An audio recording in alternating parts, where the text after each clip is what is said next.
Ogalusa took the weapons down from his house and went into the forest to hunt. His wife and children took their cattle out to graze and tended their fields. The day passed, and the family ate the evening meal of manioc and fish. Darkness came, Ogalusa did not return. The next day, still Ogalusa did not return. A week passed, then a month. His wife worried, his sons wondered what had detained their father. The life continued in the village. The family took care of the animals in the fields, and the boys hunted for small game. But after a while, they no longer mentioned Ogalusa's disappearance. And then one day, another son was born to Ogalusa's wife, and his name was Puli. Puli grew up. And the first thing Puli said was, "Where's my father?" The sons looked across the rice fields. One of them said, "Father has been gone too long." The other one said, "We ought to go search for him." And the third son said, "No, he went deep in the forest, we shall be lost." A fourth son said, "I saw him go that way. Let's follow the path. Let's try to find him." So the sons took their weapons and went out to find Ogalusa. They were deep among the great trees and vines of the forest when they lost the path. They searched and they searched until one of them found the path again. It was dark, it was dense in the forest, and many times the sons became lost. But each time, one of them would find the path again. At last, they came to a clearing among the trees, and there scattered about in the grass were Ogalusa's bones and rusted weapons. They knew then that their father had been killed in the hunt. One of his sons stepped forward and said, "I know how to put a dead person's bones together." And he gathered all of the bone and he set them each in the right place. And he stepped forward. A second son said, "I have the knowledge too. I can cover the bones with sinews and flesh."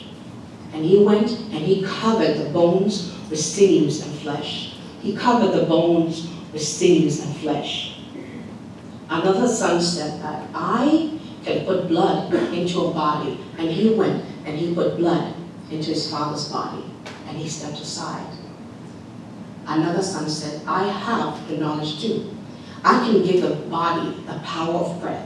And he worked and he worked. And when he was done, they could see Ogalusa's chest rise and fall.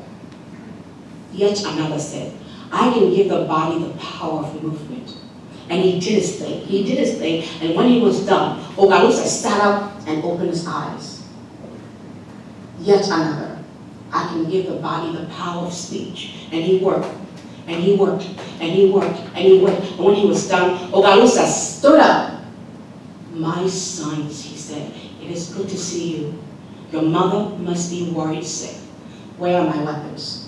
And they picked up his rusted weapons from where it lay and returned home through the forest and the rice fields.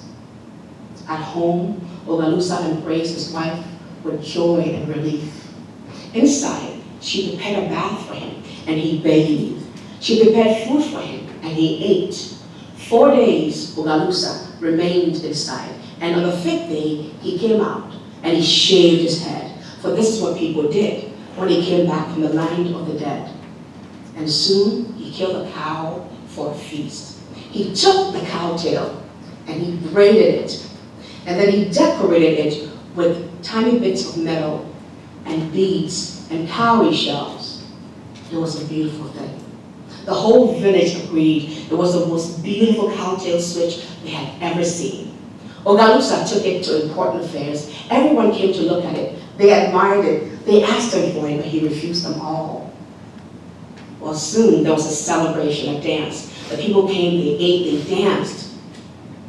Finally, Ogalusa stood up to speak. The music stopped. The dancing stopped.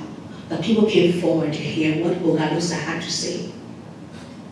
A long time ago, I went into the forest to hunt. While I was hunting, I was killed by a leopard. But my sons came for me. They brought me home from the land of the dead. I shall give this cowtail switch to one of them. Now, all of them, they have done something to bring me home, but I have only one cowtail switch. I shall give it to the one who did the most to bring me home. He'll give it to me, said one of the sons. It was I who put his bones together. No, he'll give it to me. It was I who found a path in the forest when it was lost. No. He'll give it to me. I gave him the power to breathe. The sons argued their right to possess the beautiful cowtail switch. And soon, not just the sons, the whole village argued back and forth like this until Ogalusa asked them to be quiet. To this son, I owe the most. To this son, I shall give the cowtail switch. Ogalusa stepped forward, bent down, and gave it to Puli. Puli did not search for his father. Why Puli? The people then remembered that the boy's first words were, "Where is my father?"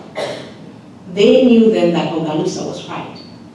For it was a saying among them that a person is not really gone until he's forgotten. The cowtail switch for my little brother, Fritz Te Mate.